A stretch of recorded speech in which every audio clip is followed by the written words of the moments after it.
Good afternoon. Welcome to HUD's 2014 Women's Equality Day program. Thank you for coming.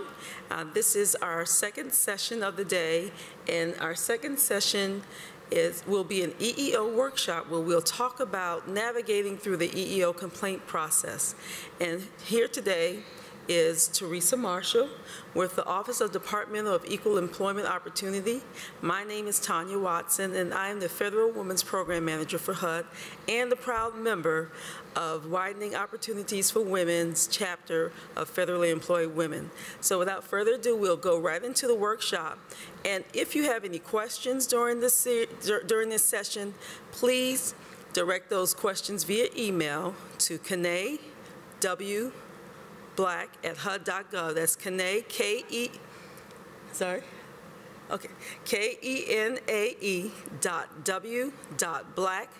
at HUD.gov. And that particular email address should come on your screen.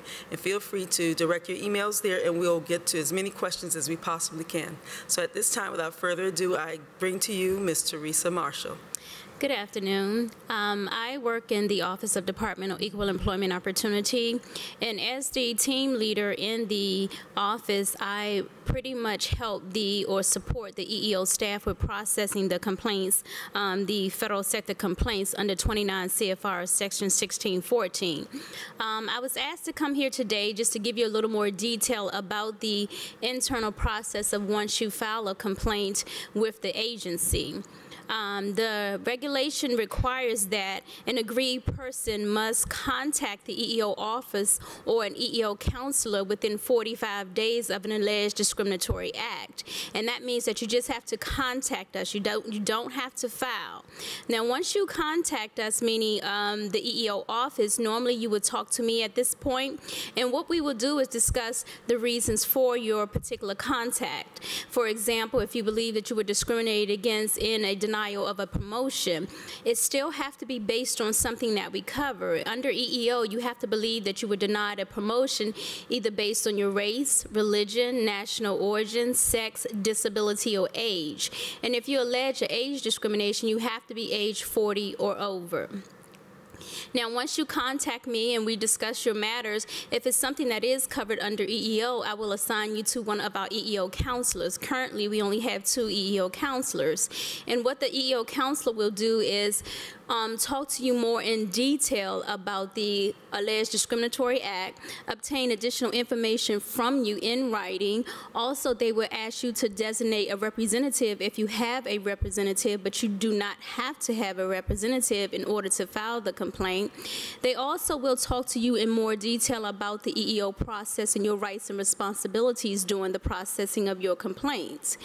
They also will talk to you about whether or not you want to elect traditional ADR, traditional counseling, or ADR.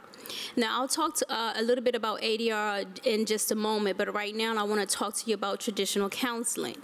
Now, with traditional counseling, if you choose traditional counseling, they must complete that counseling session within 30 days of receipt of you filing the informal EEO complaint. During the traditional counselor, it is the counselor's responsibility to attempt to resolve the matter. Part of what they do with the counseling, they will contact what we call the responsible management official, which may be your supervisor or someone in an example for non-selection, the person who made the selection for the actual position. I just want to kind of step back to make sure, because we want to make sure that we understand each step of the process. So, and this is very interactive. So, if there's any questions at any time, feel free just to email those questions so we can have a discussion. Because we want to make sure that if you want to engage in the EEO process, that you know step by step what to expect. It's very interactive, and as Teresa said, if you feel that you've been discriminated against, there are also bases that you have to identify. So, for example, and this is my question, if I feel that I didn't get a certain position in an organization, but I can't really tell you that it's because I'm a woman, I can't really tell you that it's because of my race or anything of those 7, is it 7? Yes. Those 7 covered bases, then is an EEO complaint the proper place to begin my discussion? Yes, you can begin your discussion with the EEO office, and again, we will go over these 7 bases with you, because ultimately it's up to the agreed party to present to us that it was because of EEO basis that they feel as though they were denied the position. If they do not feel that it's an EEO basis, normally we would talk to them about the other avenues of redress, which may be, say for instance, if you are a union employee, you can file a grievance with the union. It may be something that's covered with the Merit System Protection Board. So those are different other options that we may present to you. But the way that the regulation is written, anyone can enter into the EEO process, meaning that you can file the complaint. However, if it's not resolved during the informal process and you attempt to file a formal complaint and you do not identify an EEO basis, we will just dismiss it for lack of jurisdiction. Again, in order to file an EEO complaint, it has to be based on something that we cover, and that's either your race, religion, national origin, sex, disability, or age. Well, yeah, thank you for clearing that up. And you mentioned there are other avenues to voice your complaint. Now, I know we just recently did the No Fear training, and we talked about if you're a union member and you filed a union grievance and then you try to file an EEO complaint on that same particular issue, that's not something that's allowed. No. Traditionally, well, within the regulation itself under 29 CFR 1614, you cannot file a formal complaint on something that you've already grieved with the union. And that's currently in the instance of the AFGE. They do have a section within their collective bargaining agreement that allows you to bring forth EEO basis within a union grievance. So you have to make a selection of whether or not you want to file a union grievance or you want to file an EEO complaint. You're welcome.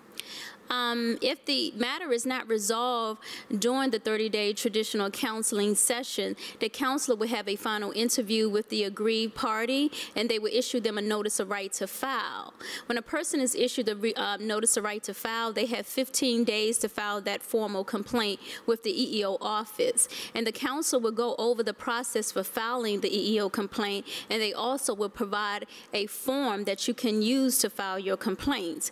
With the formal complaint, you should include a detailed narrative in chronological order, everything that's happened to you and your reasons for filing the complaint, including the names of any witnesses who can support or corroborate what it is that you are alleging. Also, they should provide information of the person who they believe discriminated against them in any of the actions that they believe were discriminatory.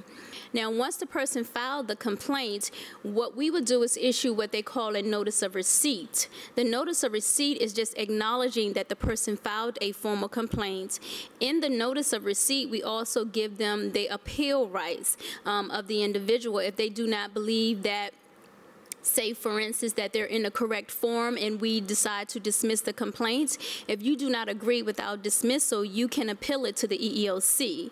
And in that notice of receipt, it will provide you the information of where you can file that appeal.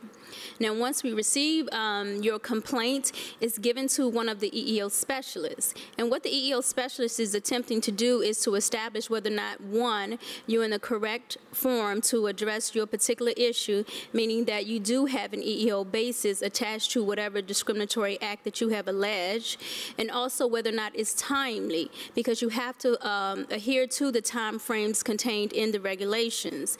Now, if it's something that we cover, what we would do is issue a notice of acceptance and identify what it is that we are accepting for investigation. And we also will provide you a copy of the notice of acceptance. And once you receive the notice of acceptance, that would let you know that we are going to move forward with investigating your complaint. Now, we are required by regulations to investigate the complaint within 180 days of you filing the formal complaint.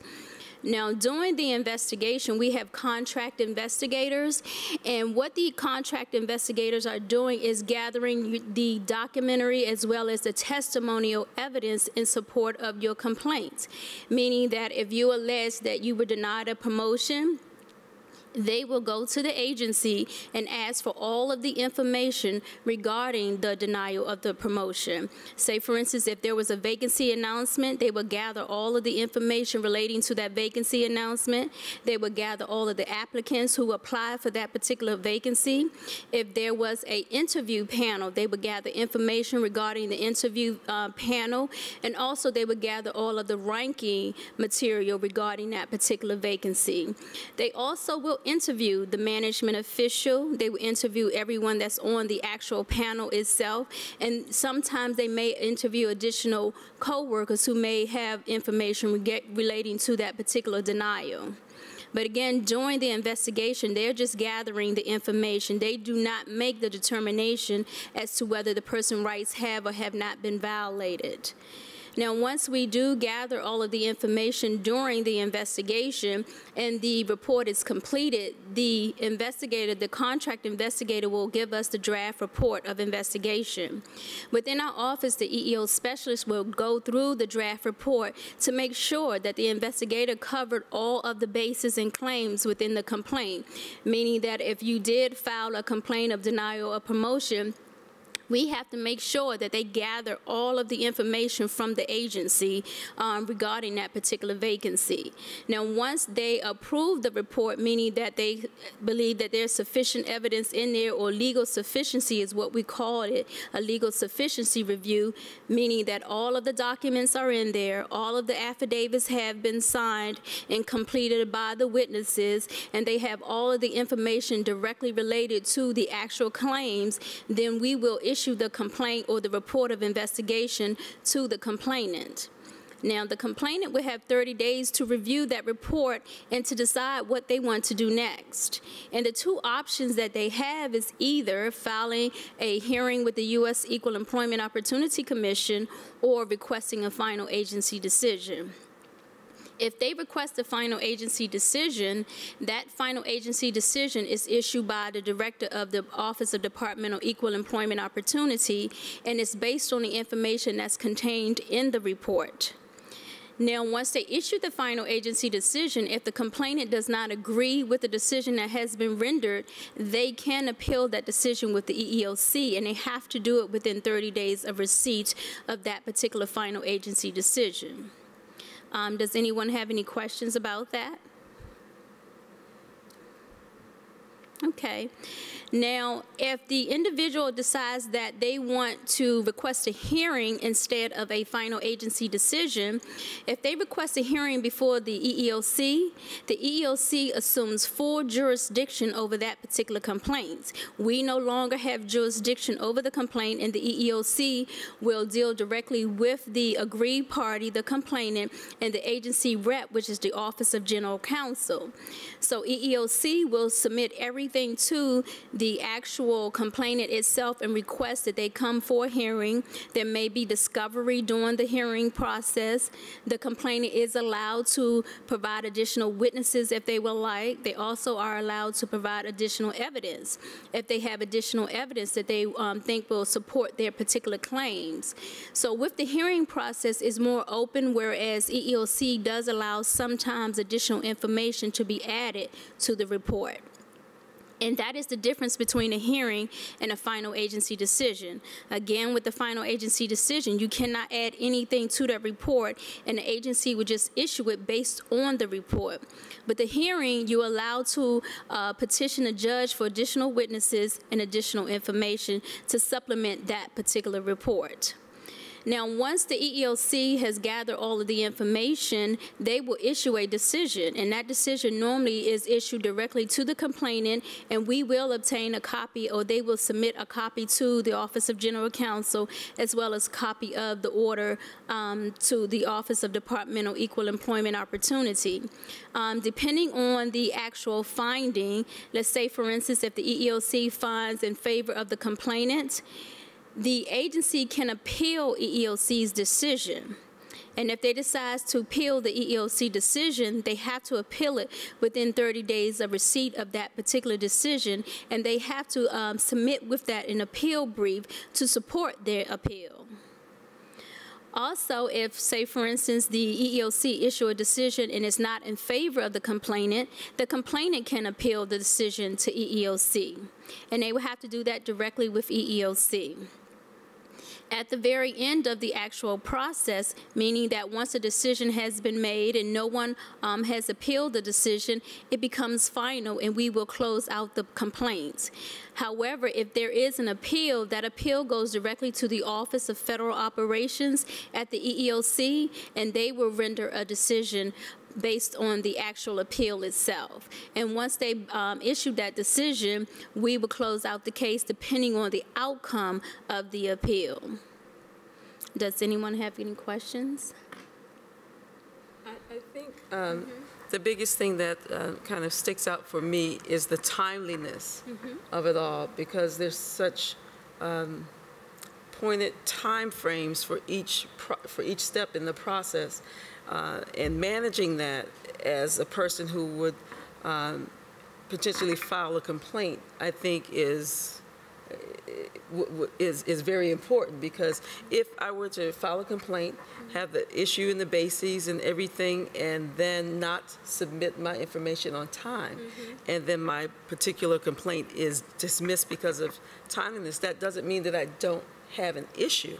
It just means that I wasn't on time with the whole process. So then how does that start? If I still have that same complaint, what do I do? Do I file another complaint with the same issue and bases, or is it just over? How does that work? No. Once you file a complaint on a particular basis and claims, you cannot come back and file it again because you missed it, because you did not file timely. Once we dismiss it, that's it for being untimely. You only can come back and file a new complaint if it's something that happened in addition to, or a different claim or a different basis, but you cannot file on the same basis and claims. One of the things that I wanted to talk about is that if during the investigation, if the investigation is not completed within 180 days, you can file a hearing with the EEOC. You do have that right. With the EEOC, normally they are supposed to render a decision within 180 days of receipt of either a hearing or an appeal. And if you don't receive the decision from EEOC within 100 days of the appeal, or within 180 days of the hearing request, you can file your complaint within the federal district court. So again, there are certain time frames within the process, and that is as it relates to the office itself as well as the complainant. We all have roles and responsibilities within the process, and we all are required to adhere to those time frames within the process. Now, does ODEEO offer any type of assistance, or is there like a tickler or something out there that would let you know you're approaching your particular time frame for a certain point in the process? To, if you're waiting for me to provide a statement on these are the particular issues that happen with my complaint, and I need to provide that to you by a certain time period, will I receive, okay, your time is coming close at hand, or how does that work? Normally, they will work depending on where they are in the process. Normally, the counselor, if the counselor is looking for information from the complainant, they will work directly with them, and they will contact them either over the phone or via the email to state, okay, look, your time is coming up, or the 30 days is coming to a close. We need this additional information from you. And if we don't receive any information from you, that can be closed out as a contact and not an actual filing, because you actually have to show that you're going to pursue your complaints.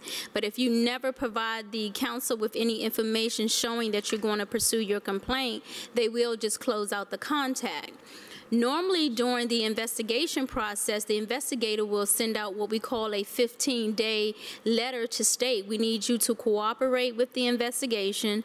This is your 15-day notice that if you do not cooperate, that they will also seek to close out the complaint for failure to cooperate. But again, they are submitting to them written notices to allow them the opportunity to respond, because we want the complainant to respond. We want the complainant to provide information. Also, we want the agency to provide information, because the EEO process is a neutral process, and we're just trying to see whether or not your rights have or have not been violated in the particular complaint that you have alleged. Okay, we do have a question from the field. How do I know if I have been discriminated against? What are some female-specific ways of discrimination so that I can confirm or not whether or not I was discriminated against? Okay, say for instance, as a female, you and a male were hired at the same time and your qualifications are equal. However, for example, the male was brought in at a grade 9 and you were brought in at a grade 7. That could be a difference as it relates to maybe it's because of your gender. But again, you would have to show that you all are equal as it relates to experience, knowledge, skills, and abilities, and that this individual was hired at a higher grade than yourself. Also with females, we're looking at the issues of promotion. You may be within a particular program area and you've been in that area and you have done, say for instance, that particular position, you've acted in that particular position, you do have the knowledge, skills, and qualifications for a particular supervisory position. However, they may have hired someone outside of that program area who does not have the knowledge, skills, and abilities, nor do they have experience in that particular position, and they're placed in that position, and it may be a male. Again, you may think that's because of your sex, and that would be strictly up to you whether or not you want to file the complaint. And we have seen examples of that. We have seen examples where males are given or afforded training opportunities that females are not afforded. We've had seen complaints of whether or not females who are pregnant, but they're being denied leave, or they may be denied a promotion because they are pregnant. So those are some of the things that we see as it relates to sex discrimination.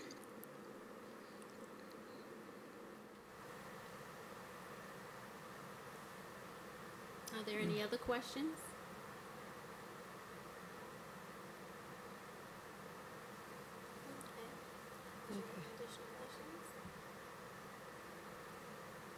No, I don't have any other questions. What I wanted to talk to you now about is the alternative dispute resolution process. The ADR is what the acronym for it is, offered at all stages of the complaint process, and that's both the informal and formal process. Now, initially, when you contact the counsel, you have to decide whether or not you want to do traditional counseling or ADR. If you select ADR, which is the alternative dispute resolution, what we would do is set up a traditional mediation. And normally the ADR process is 90 days as opposed to the 30 days traditional counseling. The reason that it's longer is because we have to set up the traditional counseling mediation session itself, and that includes scheduling a contract mediator to conduct the mediation, as well as obtaining a resolving official from the particular program office. And say, for instance, if it's someone in the Office of Department of Equal Employment Opportunity and they file a complaint alleging, say, for instance, a hostile working environment or denial of a reasonable accommodation. Depending on what it is that the person is seeking to resolve that particular complaint, we would have to obtain a supervisory or management official who can come to the table to attempt to resolve or have resolving authority to resolve that particular complaint. So again, with the scheduling of the alternative dispute resolution, it is a little longer than your traditional counseling. Now, if during the mediation process, the parties agree to particular terms of resolution, that particular terms of resolutions have to be concurred on. And so the parties would agree to something at mediation, and then the agency would have to come back and they would have to send it through concurrence. And normally with the concurrence process, that's with the Office of General Counsel, the Office of Human Resources, or OCHICO, as well as the EEO office. And what we're doing is just trying to make sure that the terms that were agreed upon is something that the agency can do. There cannot be any broad terms within a complaint. Say, for example, if you have an employee who they agree to reassign them to a different particular program area, they need to specify that particular position. They need to specify the grade, and if there is a particular step, they need to make sure that that's contained in the actual settlement agreement. They need to also place an effective date that this will happen, and then who will be the receiving management official for that particular employee. So those are some of the things that we are looking for when it's going through concurrence, and also whether or not it's something that can happen within a certain time frame. We have received, for example, different settlement terms where someone may have been given restored leave or restored time of, say, for instance, 30 hours. But see, they have to make sure that that's something that can be done within a certain time frame or a pay period. So those are some of the things that we're looking for. Now, if the terms are concurred, everyone agreed with the terms within the actual settlement agreement itself, it is executed. That particular settlement agreement is executed and is issued to the complainant, and the agency receives a copy, but the EEO office retains the original copy in the EEO complaints file. And the reason that we have to retain the original is just in case the complainant comes back and say that the agency breached the actual settlement agreement, we would have to process that alleged breach. Now, once everything is executed, it is binding on the agency. And the agency is required to show EEOC that they have complied with the terms of the agreement. Sometimes the terms may say within 30 days, sometimes it may say within 45 days of the actual execution of the agreement, but the agency is always responsible for showing compliance, that they have complied with the actual terms of the agreement. Once it is fully executed and they have showed compliance, then we will close out the EEO complaints. And again, you can elect ADR throughout the entire process. Now, if it's during the informal process that an employee elects ADR, management is required to attend the mediation session. And what I mean by required to attend, the agency secretary, the former secretary, Sean Donovan, had issued a memo regarding ADR to the management and supervisors stating that if an employee elects ADR, they must send a resolving management official to the table to attempt to resolve the mediation session. Now, if it's sometime during the formal processing of the complaint, normally management will attend that particular session, but depending on where they are in the formal process, say for instance if they are at hearing, it would be up to the hearing judge to either accept or deny the request for ADR.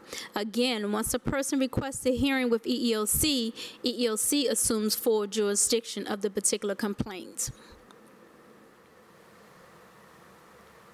Okay, the terms of the settlement agreement, so you have to really be careful about whether you say 30 or 45 days, because you have to be really realistic about when that can happen. Yes, so it has to be realistic terms. Okay. Mm-hmm. So if I think it's realistic to say, and everybody agrees that it's realistic to say 45 days to restore my leave, and for some reason it's not done for 60 days, I mean, I think reasonably, they could say, I guess, legally that they're not in compliance, but then that's just not reasonable that you would. No, I mean, the employee has the right that if it's not done within the 45 days that's contained within the settlement agreement and they allege a breach, the EEOC has clearly stated that the agency has to be given the opportunity to remedy the breach. Okay. Now, if the agency does not remedy the breach within 30 days of the notice of there is a breach, then the EEOC will actually give the complainant the opportunity to appeal it to EEOC to see why they did not remedy the breach.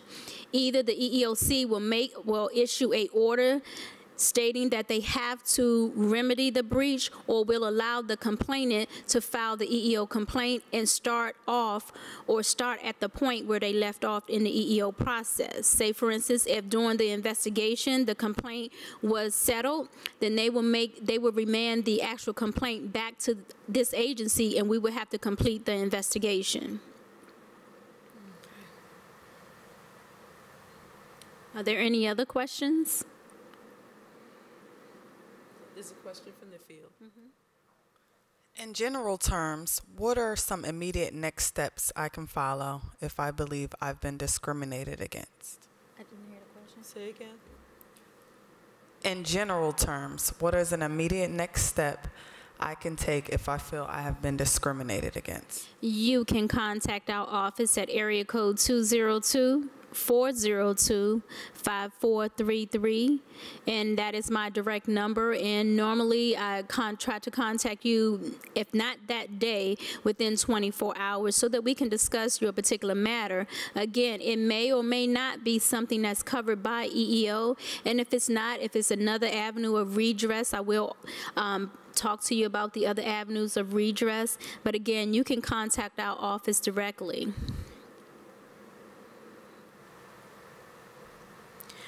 So just, I guess, tying into that question that we just had, so what would be the difference between contacting you as opposed to going straight to an EEO counselor? Because we see notices of where the different EEO counselors are throughout the agency. Is it appropriate to go to them first as opposed to coming to you, or how does that work? Normally, they say either contact the EEO office or EEO counselor. The reason why they have everyone contacting me at this time, because we do not have enough staff to process all of the EEO contact. Right now, currently, we only have 2 EEO counselors. We have one here at headquarters and the other one in Texas. So again, we try to make sure that we are making sure that the counselors are contacting the employees or following up with the employees once they contact our office. And if need be, we have EEO specialists that will fill in for the EEO counselor. So again, we want to make sure that we are addressing all of the EEO contact that come into our office, and we want to make sure that if the EEO specialists need to step in to help out with counseling, that they will help out with the counseling.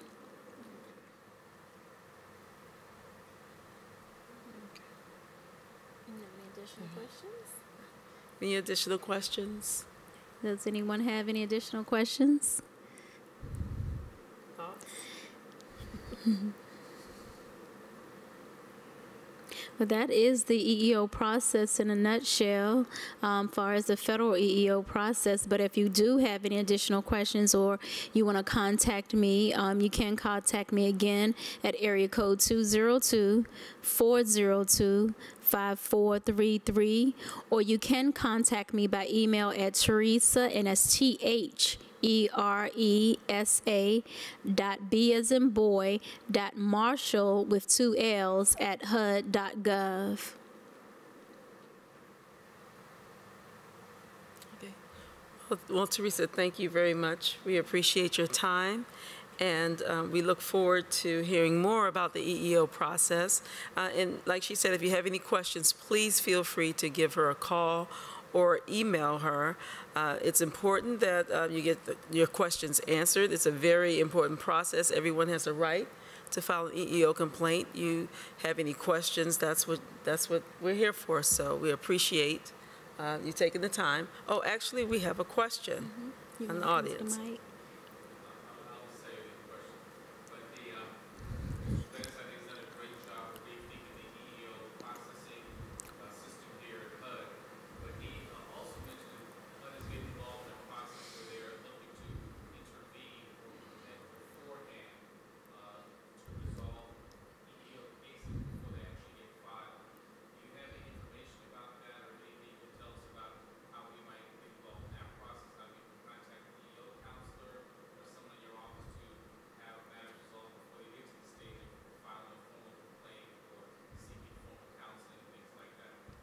I don't have in detail his plan, but I will say that we are trying to take proactive preventive measures to help managers and supervisors in the field. They have been contacting our office. Say, for instance, with reasonable accommodation, we have a lot of issues as it relates to reasonable accommodation, and so we're asking managers and supervisors, if you have questions regarding reasonable accommodation or any other matter, before you take any type of actions, you can contact our office. So that's some of the things that we are doing. We're also trying to reach out to the field office as well as headquarters, some of their program offices, and provide trainings to the supervisors and managers as well on a lot of matters that we have recently discovered through our complaint process. And one of those are reprisal. We've noticed that we're receiving a high number of reprisal complaints. And so we're trying to reach out to the program offices and the managers and supervisors as well as employees about the EEO process and the roles and responsibilities and their rights within the process itself. So again, we are reaching out to the program offices and trying to provide some assistance. Okay, well, thank you, and thank you for that question. Again, if you have any other questions, please feel free to contact Teresa Marshall with the Office of Department of Equal Employment Opportunity to have those questions answered. And thank you again for attending the Women's Equality Day program. We appreciate your support.